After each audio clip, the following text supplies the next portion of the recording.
Hello.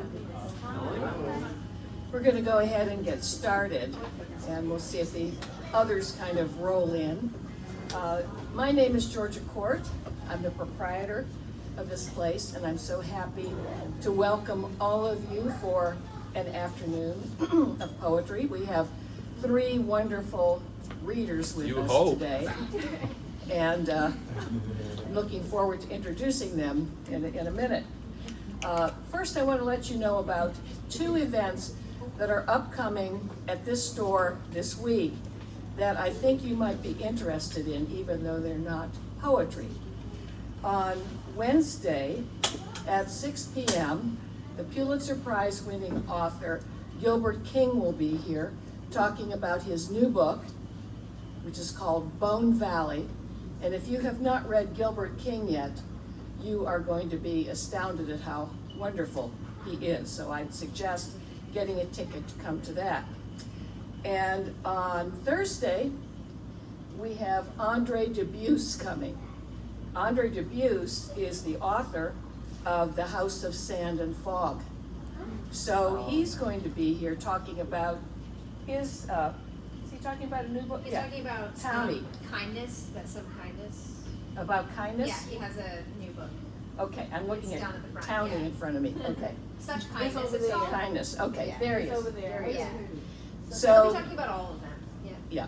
Oh, there's So we've got two terrific authors coming this week, one Wednesday, one Thursday. Andre Dubus is going to be at 7 p.m., Gilbert King is going to be at 6. Tickets So- are free, too. Tickets for Andre Dubus are free. Are they for Gilbert? Mm-hmm. Or no book required? Yep. Okay, all right, but books available. Okay, we have three poets with us today. I'm going to just read their names, but I'm going to do the fuller introduction before each one. We've got Tricia Bauer, REG E, and SHERRY Robinson SVEKIS with us today. And our first reader, I'm sorry, I dropped my pen. Our first reader is REG E. He's a Tony Award-winning playwright, Grammy-nominated lyricist, artistic director of the New York City Downtown Urban Arts Festival, and the author of 4 books of poetry. His latest collection, Circle of Fifths, was published in fall of 2024. Recent and current projects include Tears, which premiered June 2024 at Theater Row, and his new musical, The 88, is with music by Calvin Gaines. My brother. You're okay, very cool. So Reggie, you are up, and if you want to say more about who you are, please feel free. Quite all right. My sister Phyllis is in the house. My brother Derek is in the house. I may call him up. No. We'll start with a listening drill. 'Cause I know nobody listens anymore. You want to sit? I can give you a Oh microphone. no, I'm gonna be all over the place. Okay. Okay. All This will be right. a little different than normal. Okay, so we'll start with the listening drill. I'll do it first, one time quickly, then I'll do it second time slower, so you get the subtle nuances. I am going to give you a microphone because people here who are going to need it. Oh, really? Yeah. Yeah. I hate that. Well, you'll have to stand there. No, you'll have to stand there. Check, check, check, check, Yeah, check, just- check, check, just check, wander check, around check, with check, it. check, check. Just wander around. Can you hear me? Yeah. Noisy bar with friends watching the game going completely insane because team is losing bad loss. Mad though, so I sip a drip of phone at home alone. Brisk chill feels night feeling light, creates reflection in thick plate glass. Seek a stop, I hope they pass me by. Headed my way was to say no ID, wrong color to be boy in this hood past 9. Correct time for another king crown. Wicked wind whips, I found the sound of gruff gravel voice. About to hoist hands overhead. Y'all with me? Okay, I'll go a little slower. Noisy bar with friends watching game gone completely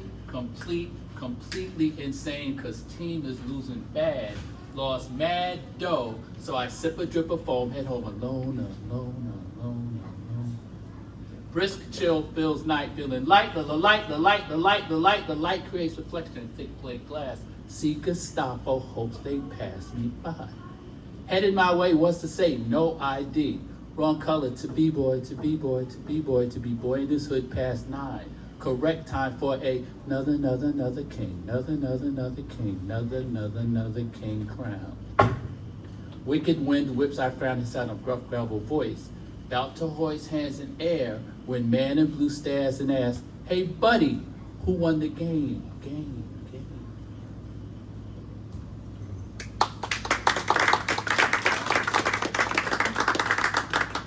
If you clap, it's gonna slow the whole thing down. So let it go. Low IQ haiku. The window facing a brick wall which blocks the light makes no sense at all. Low IQ haiku number 2. Correct me when I'm wrong, and I will love you for as long as I live. Low IQ haiku number, I'm in Sarasota, should I do this? Yep. baby. One thing you have, like when you get a little notoriety as a person who speaks, you gotta be careful what you say nowadays. I mean, you always have, but now it's really bad. It's as bad as it's ever been for me, being a poet person or a public person. Anyway, low IQ haiku number 32. If my name were Christ, I definitely think twice about coming back here.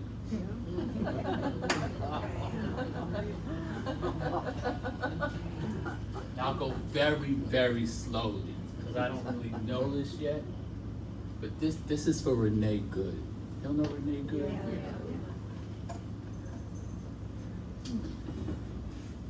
Fragile features, fractured fragments, maniacal masked madman massacres poetic existence amidst mixed messages, zero oversight. I'm forgetting, damn. Zero oversight, silence heard round world wound tight, exclusivity lacking empathy, brain dead, D flat, senile symphony sings, border disorder dyslexic directives, demanded by demented demagogues, authoritarian delusion, creating confusion, continued grift. Gift gone, good past, wonder how long it must last. Good. That's the first time I read it in public. Well, I did before, but off a piece of paper. It's the first time I read it in public without the paper. And I still don't know it. Because I would read it really fast. You know, if I knew it, I'd read it really fast. And what I've learned about reading quickly, it makes people do this. As opposed to this. And your responsibility when you're a public person, you have to challenge the audience, the listeners. You have to get them to engage. It's your job. Like my job is reading poetry and writing poetry and making theater and stuff. That's not a job. It's not a job. So you're responsible. Like being a teacher is a job to me. I could never do that. All right, it's too much responsibility involved, but it's a job. So you have to learn to engage people. All right. Now your project you're working on, I've been doing that my whole life. Like just being a documentarian, but not realizing until you kind of get into it a bit. So I'll do a couple of poems, and they'll start with dates. Does that would be helpful to what you're doing? Like dates, like you're writing about your mother, you said? That and her ancestors. And Yep. her ancestors. So dates are Dates. important. Okay, I'll give a date. Thank you. Early 80s. I've abandoned the gritty streets of Jersey City for Southern California sunshine, where I'm grooving to the sounds of Grandmaster Flash and the Furious Five's The Message, Africa Bambaata's Planet Rock, and Cassius Clay, aka Muhammad Ali. Hands can't hit what the eyes can't see. Float like a butterfly, sting like a bee. This is culture to me. Until I step inside a classroom at San Diego City College. The assignment: find a poem by a poet whose birthright background differs from yours, learn the poem by heart, then come to class prepared to say the poem and have the poem critically analyzed. Professor Ruth Dixon, Poets of the Black Arts Movement, spring semester, 1983.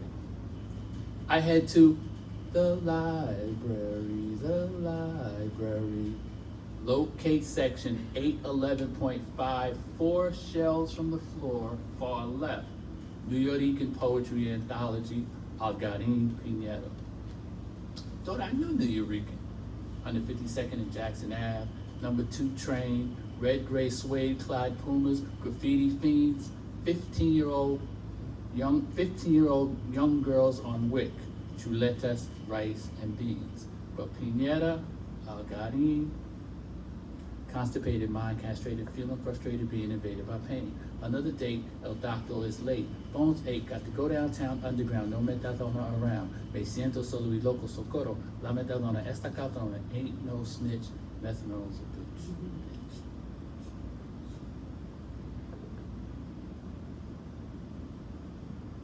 Sounds of Brazil, West Houston and Varick, January 15, 1994. About to open for Gil Scott-Heron, head down to the green room, knock on the door. Voice coughs, says enter. I'm taken aback.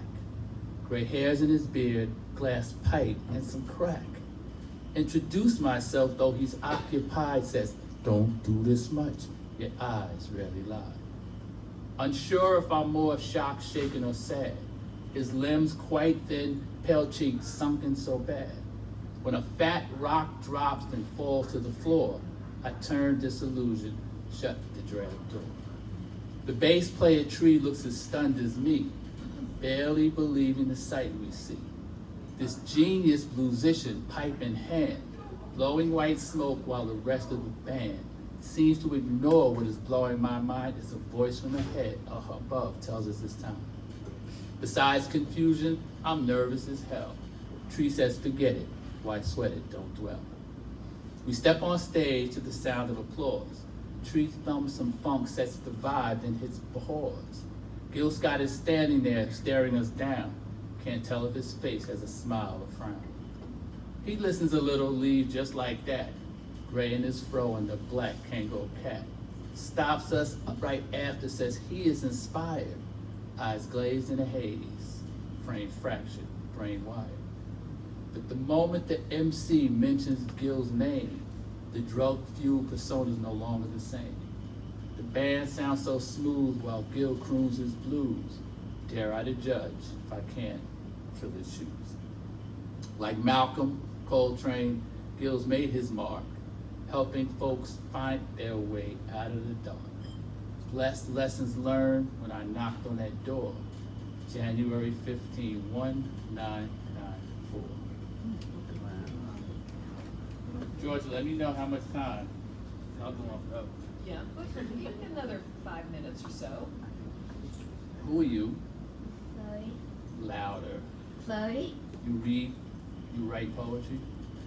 You read poetry? Sort of, yeah. You like poetry. What poetry do you like? I like haiku. Say it again? I like haiku. Haiku. Oh, you got one? You don't have one. Let's write one. Let's you and I write one right now. What's the name of the book you got? Scat. It's just scat? What does scat mean? You don't know? How'd you pick the book? Okay, so stop. This will be your first line of the haiku. I picked this book. Give me another word. Here. I picked this book. I need a single syllable word. Tell me. I picked this book, single syllable word. Now? I picked this. Say it. You're creating a haiku. I picked this book now. Now, okay. Now I need 7 more beats. 7 more beats a syllable. I need 7 more. I picked this book now. Oh yes. Now what? Now tomorrow. Just give me a word. You're gonna do this. I'll use my whole time up. No, because look, you're the most. I'll help you. I'm a middle school teacher. Because, so you got 2 syllables there. Two. Now you need 5 more. Why? Because I like. To read? Because I like to read it? That's 2. Is that it? Because I like to read it. That's 7. I need 5. Need 5 more beats, but it's got to relate to scat somehow. It is very good. Say it again. It is very good. You just wrote a haiku. And the reason I'm picking on you is because you're not supposed to be here. It's Sunday. How old are you? 11. Oh, it's Sunday. It's 11. What would you rather be doing than sitting here listening to me? Something though, right? It's got to be something better than that. She had a choice. It was stay home with brother or come with mom. See? So you don't want the responsibility of staying home, or is that what it was? But that's everything. So now, what's your brother's name? Camden. Camden. So now, later today, you gotta write another haiku. All right, and it'll start with Camden, and you just tell Camden what happened to you today, for the situation. So now you got material, you got motivation. This is really happening, and you look like you got courage. You definitely look like you got courage. All right, last poem. I'm out of here. Can y'all give her another hand? And Derek for helping her out. More educated, so we got educated. But no, keep it up. All right. I hope you read scat. This is for my sister Phyllis. She always tells me to read this, and I don't like to read it because, well, you'll see why. I'm gonna whisper it. My Air Jordans cost $100 with tax. My suede starter's jacket says Raiders on the back. I'm styling, smiling, looking real mean, cause it ain't about being heard, just being seen. My leather Adidas baseball cap matches my fake Gucci backpack. Ain't nobody out there looks good as me, but the gear costs money, yo, it sure ain't free. And I got no job, no money at all, but it's easy to steal fresh gear from the mall. Parents say I shouldn't, but I know I should. Got to do what I can to make sure I look good. And the reason I have to look real fly, well, to tell you the truth, man, I don't know why. I guess it makes me feel special inside. When I'm wearing fresh gear, I don't have to hide. But I really must get some new gear soon, or my ego will pop like a 10-cent balloon. But security's tight at all the shops. Every day there are more and more cops. My crew's laughing at me because I'm wearing old gear. School's almost over, summer is near, and I'm sporting torn Jordans and need something new. It's only one thing left to do. Cut school Friday, catch the subway downtown. Check out my victims hanging around. Maybe I'll get lucky and find easy prey. Got to get some new gear, there's no other way. I'm ready and willing, I'm packing my gun. This is serious business, it sure ain't no fun. But I can't have my posse laughing at me. I'll cop something dope, just wait, you'll see. Come out of the station, West 4th, near the park. Brothers shooting hoops and someone remarks, hey Holmes, where you get them deaf Nikes? As I said to myself, I likes them, I likes. It was Q-tip white bright and blinded my eyes. The red emblem of Michael looked as if it could fly. Not one spot of dirt, the airs were brand new. Had my pistol, knew just what to do. Waited until it was just the right time, followed him very closely behind me in a left turn of the house, then pulled out my gun and said, give me them Jordans! And he tried to run. Took off fast, didn't get far. I fired, pop! He fell between 2 parked cars. He was coughing, crying, blood dripped on the street, and I snatched him Air Jordans off that fool's feet. While laying there dying, all he could say was, please, cuz don't take my Air Jordans away. You'd think he'd be worried about staying alive. As I took off with the Jordans, it was tears in his eyes. Very next day, I bopped into school with my brand new Air Jordans. Man, was I cool. I killed to get them, but hey, I don't care, cause now I need a new jacket to wear. Thank you.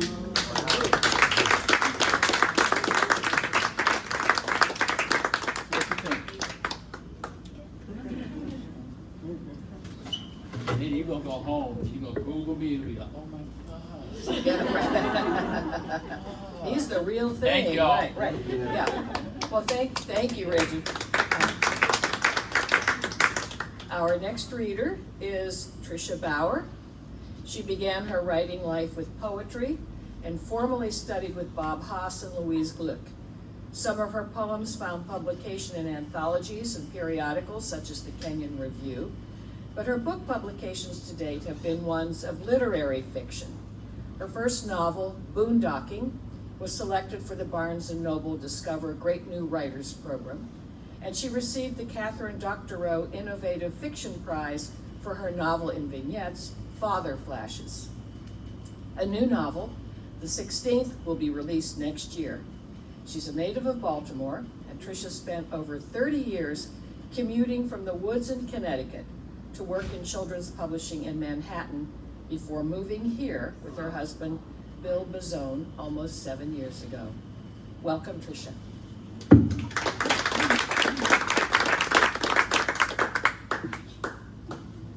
Well, that's some act to follow.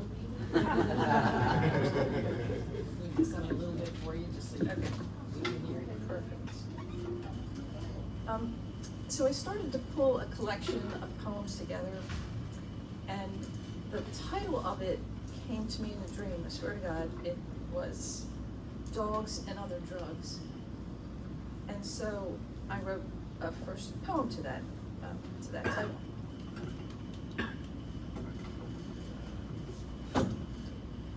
When the floods raced, I thought of the dog. And when brush fires raved, I thought of the dog. When war blew across the desert in waves, I thought of the dog. And when throngs of children went hungry and missing, I thought of the dog. When gunfire and pestilence reigned, I thought of the dog. Book burning dog, hanging dog, earthquake dog, mass shooting dog, pandemic dog. I thought of the dog waiting, slow wagging, at any speck of sound that might be me, with a key to return with food, with water, with a bowl full of new weather, that for now, tooth to tongue, mouth to mind, would save us. Wow.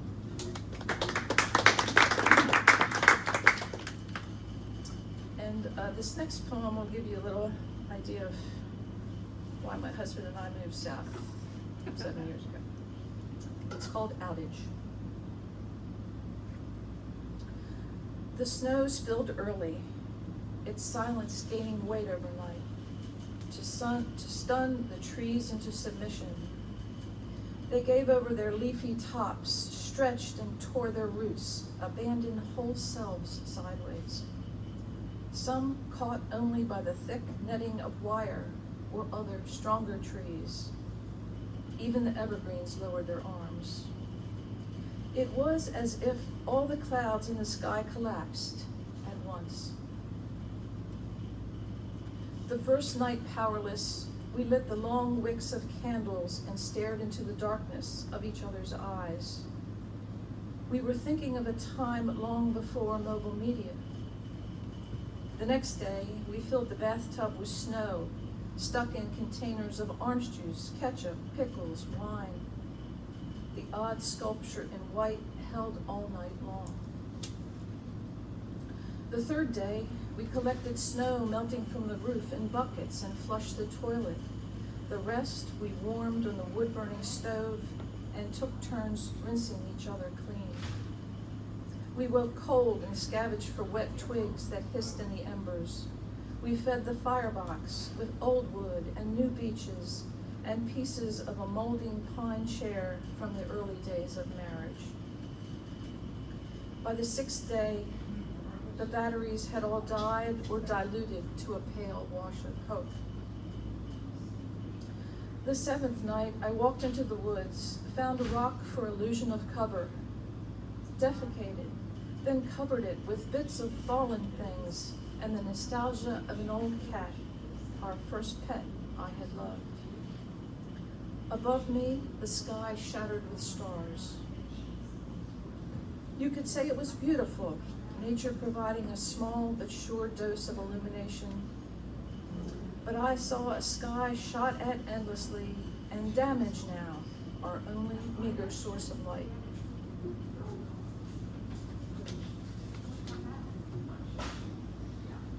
Okay, so now I'll go back in time to, I guess it was the 60s. And this is called Hearts. We knew them before we knew the names for them. Anorexics, bulimics. The ones with eyes set in deeper and deeper wells of face.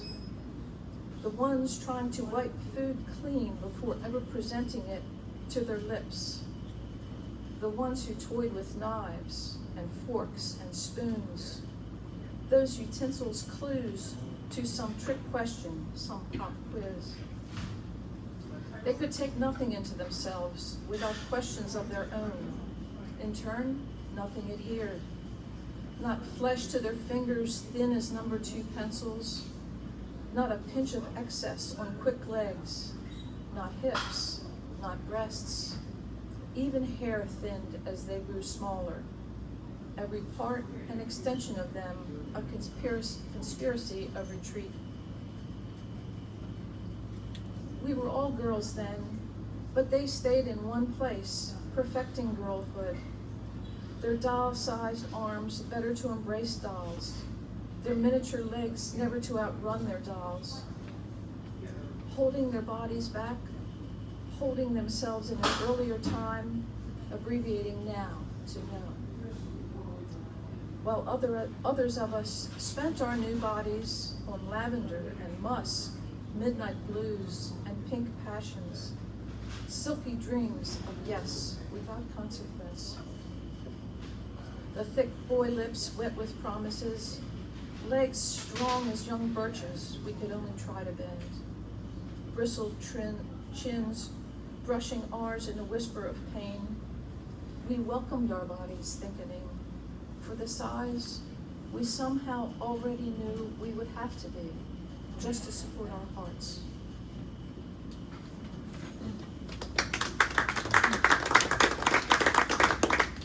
Now, I'll lighten it up just a little bit. A fellow sent a call out for poems about flying and airplanes and flights and air travel in general, and he was putting an anthology together. So I sent him, I'd never written a poem like that before, so I wrote one and sent it to him. He took it on. And then, as sometimes happened, this went on over a couple of years. He provided updates, but basically I think what he wanted to do was to make a little book and put it in the back seat pocket of maybe all planes or one carrier, I don't know. But eventually it didn't happen. That happens a lot. So, but I got to have a little fun with rhyme and see what you think. It's called High. They took us up, they pulled us high, above the street, the field, the mine. Detail dissolved in clouds with height. We closed our eyes to profound light. We slept or thought or talked or played.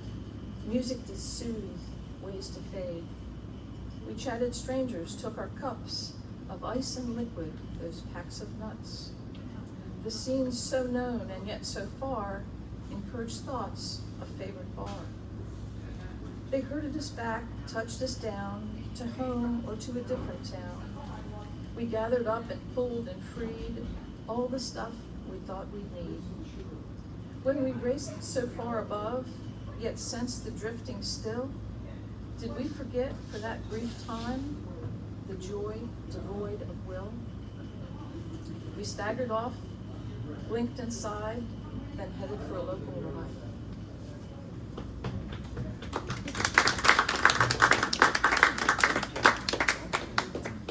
Okay, and then I'm going to finish with this poem called Bus Limits, and the first part takes place in like the 60s, and then there's going to be a time lapse. On the text it's indicated, but I'll just pause for a little longer than normal, and then I'll go on with the second part. bus limits.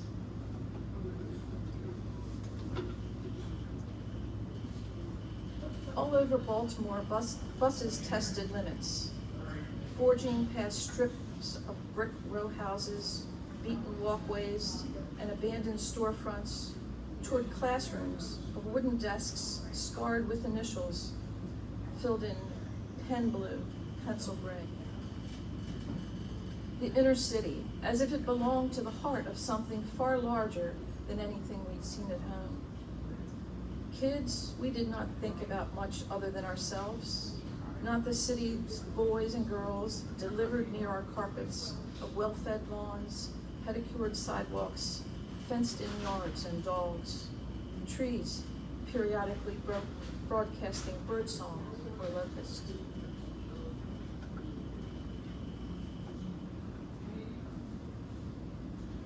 I took a bus to the southernmost tip of Maryland to meet a boy who studied sociology there. My sister said he wasn't right for me. My parents believed a visit to a neighborhood girl who'd moved one state north. He was a dark-skinned boy, and I might have loved him. The vehicle did not gallop over the Chesapeake to towel-spattered beaches and lively, determined boardwalk, but stayed to the Baltimore side, heading due south. City mashed behind us, housing developments spread and then could not contain long swatches of farmland. At every town the bus stopped. The bus stopped for someone walking on the side of the road, the driver tipping his hat, the woman suddenly his passenger, no tickets surrendered. All the riders were different than I. With them came a basket of peaches, a rumpled bag trying to conceal some long-necked bottle, a straw hat, pieces of farm. The names of the towns promised charm not seen from the road: Brandywine, Charlotte Hall, Oakville, Hollywood, small towns, all of them. Tobacco fields stretched for the horizon, many leaves larger than my seat. Clutches of passengers inside the bus and those waiting outside for the bus grew smaller. As soon only a scrap or two would hold to fall-drenched trees. Then there I was, close behind the driver, who had pushed his hat farther back on his head, and three black men trudging to the far end of the bus. The resignation that I took for the ending to a long workday spread across the entire back seat and went silent. Then I didn't know the wash of history, only that the men appeared older even than my parents. At Lexington Park, the sun still sitting high in the sky, I left the bus, setting those men behind me, and stepped into possibility. I was thinking of the boy I'd come to see, his promise of point lookout. The tide was low when we held hands and walked out onto the sandbar, the river to one side, the bay the other, their waters rushing and clashing at our feet. He cautioned that the currents at the confluence were strong. The water where we stood may be as deep as the bus now far. But from a distance, it looked like we were walking on water. Thank you.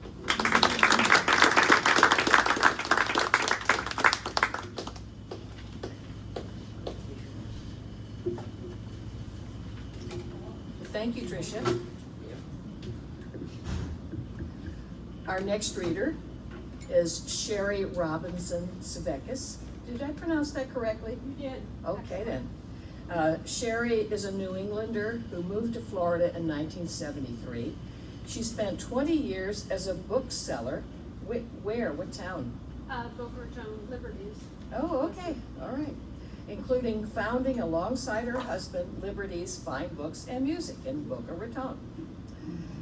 After selling the store in 1994, her family relocated to Sarasota. A decade later, Sherry returned to her lifelong interests in history, archaeology, and the ways the past shapes individual and community identity.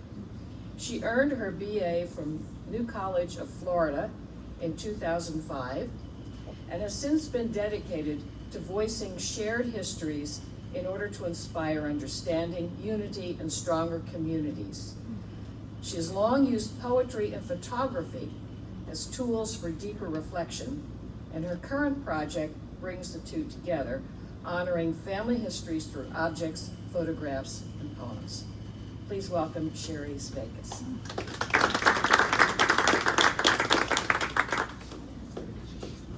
Thank you, George. Yes, yeah, I must say, this is the first time I've read in public, okay. poetry, anyway.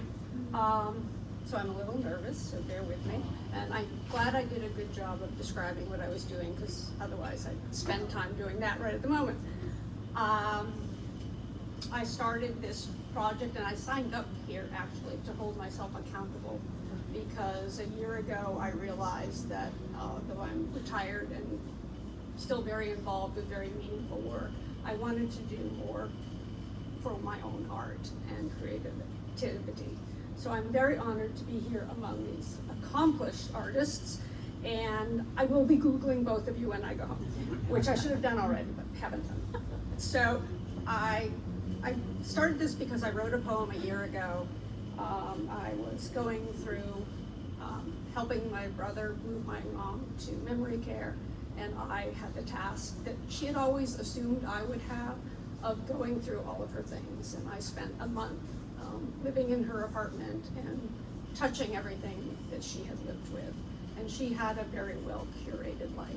She was a intellectual and a minister and an artist in her own right. And you will see more about her and what shaped her as I read a couple of these poems.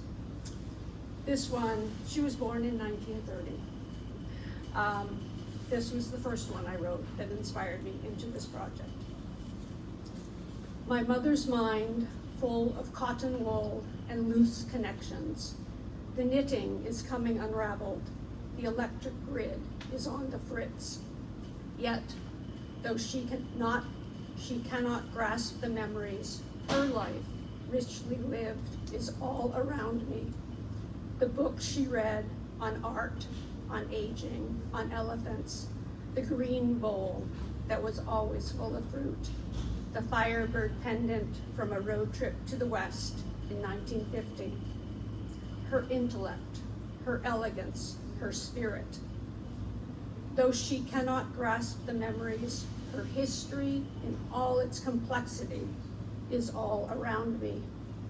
The silver sugar tongs engraved with initials and a date of 1784. Dottie's old tin button box and Red Cross pin. The sculptures made with Theodosia Kitson's hands. Women who acquiesced, women who rebelled, women who stepped out from their husband's shadow. How could my mother not have become who she was? She cannot grasp the memories, so it is my job to select and sort, to pass things on or to throw them out. I am the one who has listened and recorded the source of all these things. But if she cannot grasp the memories, where does the meaning lie? What do we owe her or the ancestors, and why? The artifacts hold memories, but the memories are not ours. Is it a gift or a burden to pass them on? The memories are not ours, but the history is. More than any family tree, these belongings speak of identity, of continuity, of values, of who someone was or who someone wanted to be. My mother's mind, full of cotton wool, lives in the present, while I, surrounded by her things, grapple with her past.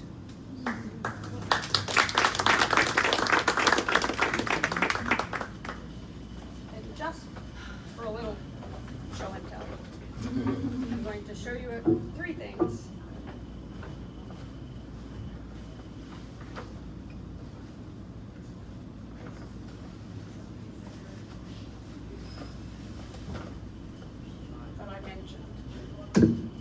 the sugar tongs, Silver. silver sugar tongs. Alliteration, silver sugar. Silver sugar tongs from 1794 with initials. Initials of who first owned them, and again, initials of that person and the next generation that she gave them to. The next poem I'm going to be reading is about the sculptor. This is a very small piece of hers that I have. But she did much more than that. And you suggested I use a date. So Theo Alice Ruggles Kitson, Theo Alice Ruggles was, see if I have the date in this book, born in 1871. A young prodigy from a family of means, more interested in animals and riding and being outdoors than dressing or performing for society. Theo sculpted clay at the summer house and snow at the home outside Boston, her parents indulgent to their daughter's passion.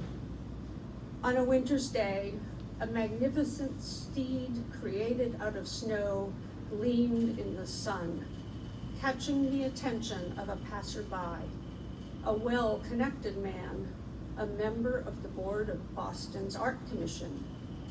He urged her parents to cultivate this genius. Walking together, arm in arm, dresses sweeping the sidewalk, mother and daughter enter the bustle of the city, pay the fare for the streetcar or horse-drawn cab. But at every art school in Boston, every door they opened, hoping it would be the right one, closed behind them. She was too young. She was a girl. We don't have a place for her here. But her mother would not relent, and Theo could not repress the desire to craft with her hands. At the studio of Henry Hudson Kitson, an up-and-coming British-born Boston sculptor, she was asked to craft an ear.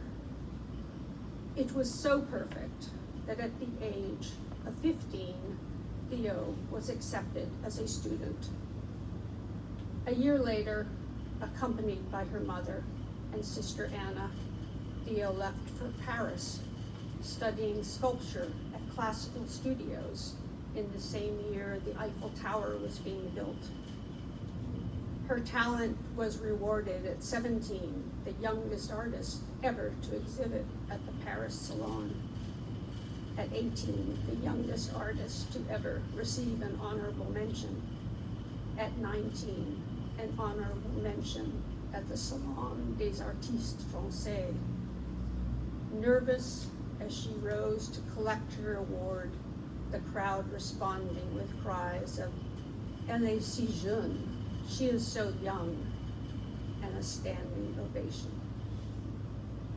By the time she was 20, Theo Ruggles had collected more awards for her sculpture than most other American sculptors did in their whole careers. Celebrated in Boston on her return, doors once closed were now open. But she continued to work at the studio with Henry Hudson Kitson. The young artist became the young lover, became the young wife, became the young mother. Yet her life as a sculptor was just beginning. At 22, the only female member of the National Sculpture Society. At 24, her first full-scale commission, commemorative, monumental, heroic art, lauded for its detail, its expression, its strength. A woman producing sculpture with the virility of the work of a man. Military monuments were highly sought in her time. She responded, producing delicate details in bronze. faces rendered with personality, weapons or medals recognizable in their precision, soldiers memorialized on battlefields, over 50 at Vicksburg alone, or on town squares across the country.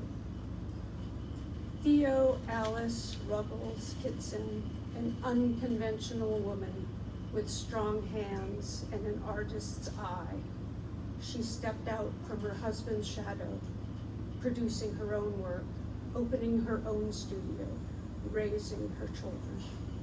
Separated from him, a young prodigy fulfilled her dream and continued her career alone.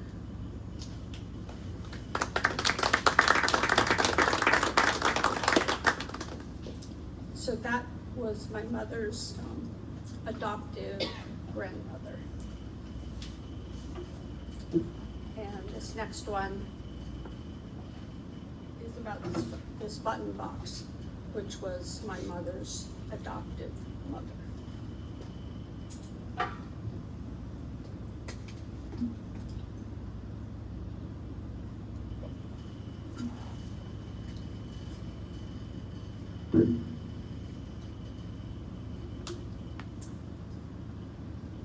A round tin box, scuffed, scratched, distressed, dented, black and white stripes, overlaid by pink roses on green stems, geometric patterns, and Edwardian florals.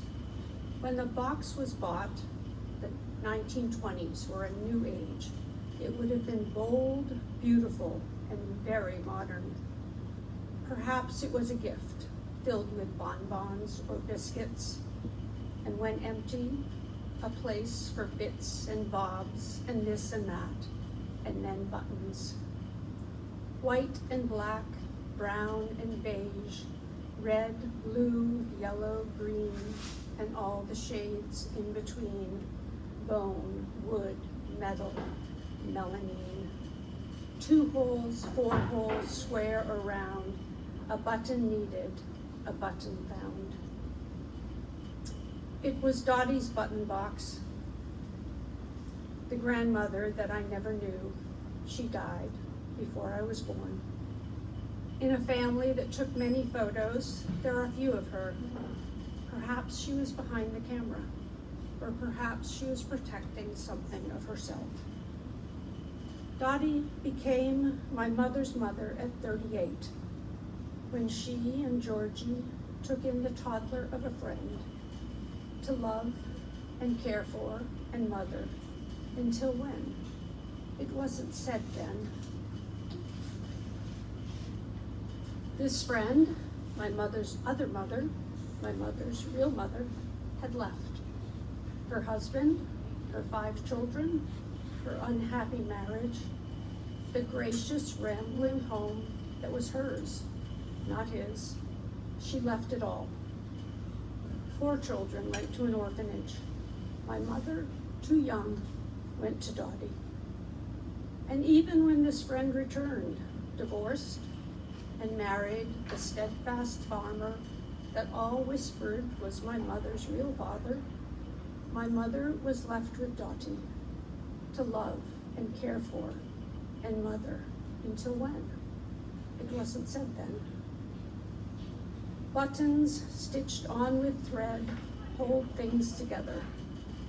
Can they hold the threads of a story I know so little of? Can they patch together the story of a marriage, a mother, a woman? White and black, brown and beige, red, blue, yellow, green, and all the shades in between. Bone, wood, metal, melamine. 2 holes, 4 holes, square or round. A button needed, a button found. In a small New England town, Dottie squints as she sews. Tiny yellow buttons fasten the neck of the hand-smocked dress of an orphaned toddler.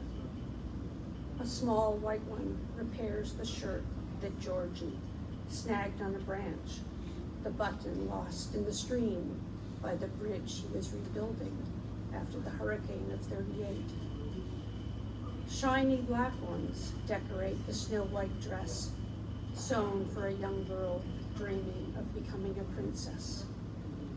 And blue ones do up the sturdy overalls an awkward 10-year-old wears to the farm, playing with her younger brothers. Her other mother makes Sunday dinner, while the steadfast farmer, whispered to be her real father, Uncle Jim, milks the cows. Delicate round button pearls shimmer on the wedding dress of a beautiful young woman on the eve of the Korean War. The toddler became a child, became a young girl, became a young woman, became a wife. But what button for the woman who took in the child of a friend, to love and care for and mother until when? It wasn't said then. It wasn't said ever. Perhaps a sturdy beige button closed the smock she wore, bringing in wood for the fire or water for the dishes in a home without indoor plumbing. Did she ever have a choice? My mother remembers her as sad. Was Dottie trapped in that house, unhappy in her marriage, unhappy in her body? Was she unhappy about mothering another woman's child?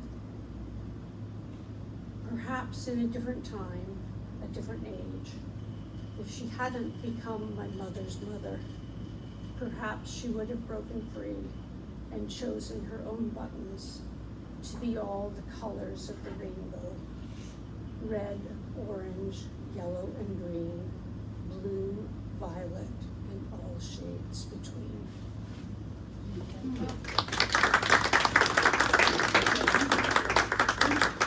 Are we done? Yeah. Okay. We are, thank Well, you. thank you. Thank you. I want to thank all three of our poets today. Did anybody have comments or questions for our poets? Yeah, I just want to say you were nervous, but your delivery was just beautiful. okay. Thank you, I appreciate that.